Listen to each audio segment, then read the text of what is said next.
একটা ভুল দড়ি, আর তারপরেই 6000 মিটার উপর থেকে নিচে পড়ে 70 মিটার গভীর বরফের ফাটলে আটকে গেছিল আমাদের দেশের এই ছেলেটা। বিশ্বের অন্যতম বিপদসংকুল শৃঙ্গ অন্নপূর্ণা বেস ক্যাম্পে।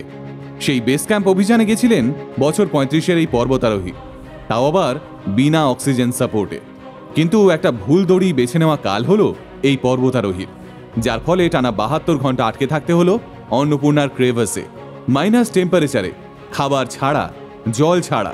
টানা 3 দিন আটকে থেকে অবশেষে মৃত্যুর মুখ থেকে ফিরে এলেন রাজস্থানের পর্বতারোহী অনুরাগ মালু। অনুরাগকে যখন উদ্ধার করে হাসপাতালে নিয়ে আসা হয়েছিল, তখন অনুরাগের কোনো হার্টবিট ছিল না। আগে হ্যাঁ, হার্টবিট বন্ধের সঙ্গে সঙ্গে শ্বাসও পড়ছিল না অনুরাগের। চিকিৎসকদের ক্রমাগত টানা 3 ঘন্টা প্রচেষ্টার পর অবশেষে চোখ মেলে তাকিয়েছিল লড়াকু এই ছেলেটা। কিন্তু কিভাবে একজন পর্বতারোহী ভুল দড়ি বাঁচলেন? কিভাবেই বা এত উঁচু থেকে নিচে পড়ে গেলেন তিনি? কেমন ছিল তার বরফের ক্রেভাসে আটকে থাকা 3-3টে দিন? আসুন আজকের ভিডিওতে সেই সবটা শুনে নি। অন্নপূর্ণা বেস ক্যাম্প পৃথিবীর 10ম উচ্চতম পর্বত। সমুদ্রপৃষ্ঠ থেকে অন্নপূর্ণার উচ্চতা 8091 মিটার। এটা নেপালের প্রথম এবং সবচেয়ে বড় সংরক্ষিত অঞ্চল। প্রতি বছর বহু মানুষ এই অন্নপূর্ণা বেস ক্যাম্পের উদ্দেশ্যে ট্রেকিংয়ে আসেন, আর সেখানেই ট্রেকিংয়ে গেছিলেন অনুরাগ।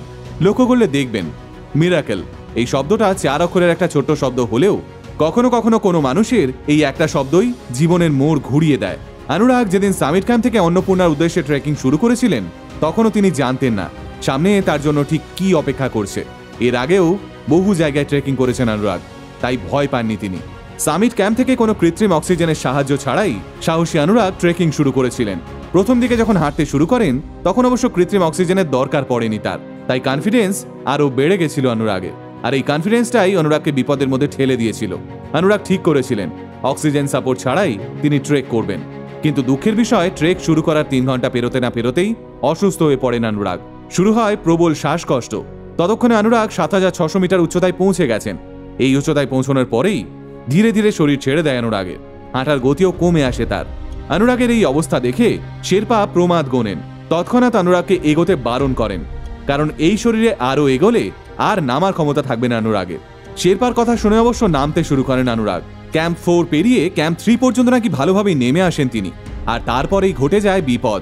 শেরপার কথায়, যে দড়িটি পাহাড়ের ঢালে আগে থেকেই ফিক্স করা ছিল, অর্থাৎ যেটি ধরে ঢাল বেয়ে নিচে নামার কথা ছিল অনুরাগের, সেই দড়িটা না ধরে অনুরাগ ভুলবশত পাশের একটি দড়িকে ধরে নামতে শুরু করেন।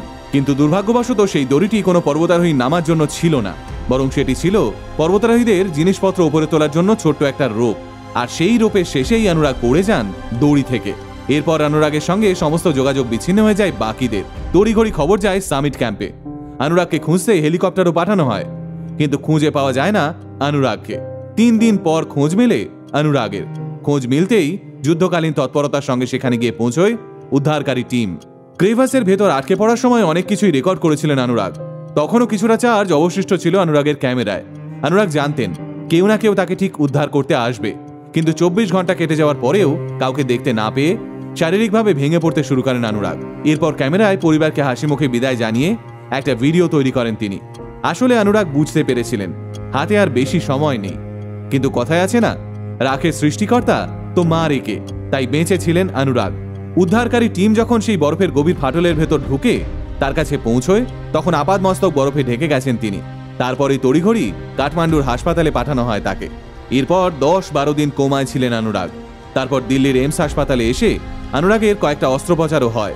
শুনলে অবাক হবেন, অনুরাগের শরীরের ডান দিকের বেশিরভাগ চামড়াই এখন গ্রাফটিং করা, এমনকি অনুরাগের ডান হাতের 5টা আঙুলের ডগাও আর নেই। অবশেষে মৃত্যুকে ছুঁয়ে প্রায় 200 দিন হাসপাতালে কাটিয়ে অন্নপূর্ণার এই বরপুত্র এখন সম্পূর্ণ সুস্থ। আসলে মনের জোরটাই আসল, জানেন, আর সেই মনের জোরেই ফিরে এসেছেন অনুরাগ। তাই গোটা আল্টিমেট মোটিভেশন টিম কুর্নিশ জানায় রাজস্থানের পর্বতারোহী অনুরাগ মালুকে। আল্টিমেট মোটিভেশন কথা বলে আমার আপনার মতো মানুষের, যারা সাধারণের ভিড়ে থেকেও অসাধারণ কিছু কাজ করে দেখায়। আল্টিমেট মোটিভেশন, বাংলায় মোটিভেশন, বাঙালির মোটিভেশন।